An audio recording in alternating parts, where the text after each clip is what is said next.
So in this video, guys, we're looking at how to stretch and mobilise your lats, the latissimus dorsi, these muscles that go from the spine all the way up the side of the body and attach into the shoulder joint.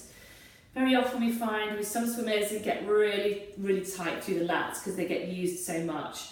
But having good shoulder elevation is really important for good shoulder health, okay? So if you're screening, we found that you've got some tightness in your lats, then these are going to be some good exercises for you to do, okay? I've got a foam roller here. We could also do using a tennis ball. So I'm going to show you both techniques, one with the foam roller, one with the ball, and then also one on the wall, okay? So foam roller first of all. Again, perhaps a little bit kinder than your tennis ball to start with if you're very tight. So what we're going to do here, just going to put the foam roller onto the floor.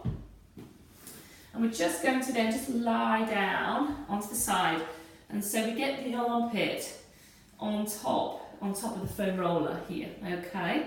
So what we can do here, we can just spend a little bit of time rolling down into the ribs a little bit and then coming back. So we just work into the back of the armpit and the back of the arm, okay?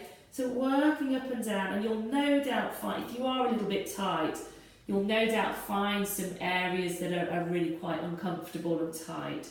So again, we're just spending a little bit of time, minute, 2 minutes, just working up and down that little local space in the back of the armpit area, okay?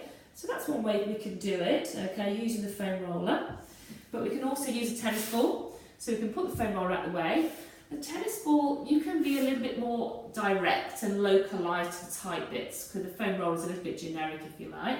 So same thing, tennis ball goes onto the floor, and we're looking at trying to get it into that armpit area, okay? So you can just start off again, just working, rolling side to side there, and up and down a little bit into those tight areas around the back of the shoulder and just down in towards the ribs. And again, you might want to move the ball down a little bit in towards the rib cage. You might find some tight areas down there because the latissimus muscle goes all the way down through from the back of the shoulder into the side of the body, and it actually finishes off on the hip. So it's a big muscle, big attachment, and it can cause this problem sometimes. So just working around the area, there's the ribs, and we'll move it back up again towards the armpit. That's the tighter area for me. So again, just explore this and find out where the tightest parts of the muscle are for you. So again, you might want to spend a couple of minutes in that particular position.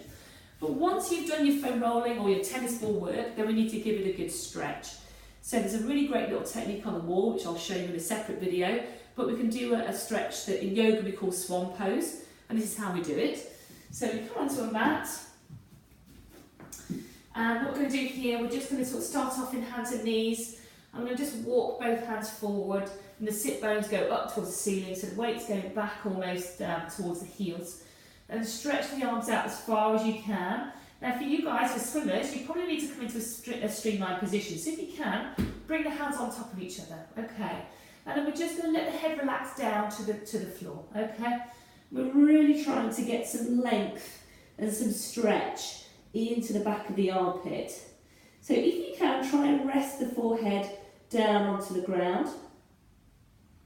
And again, we can just hang out here for a good 5 breaths to 10 breaths if we're doing it, counting our breathing.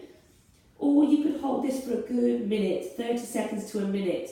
So really try and get that length, that stretch into the back of the armpit. Now you'll see I'm a bit tight in here, so I have to really focus and keep my elbows straight and try to really release into the stretch. But again, you can just hang out there for 30 seconds to a minute once you've done your foam rolling. But I'd always do your foam rolling and your tennis ball work first before you go into the stretch. Okay?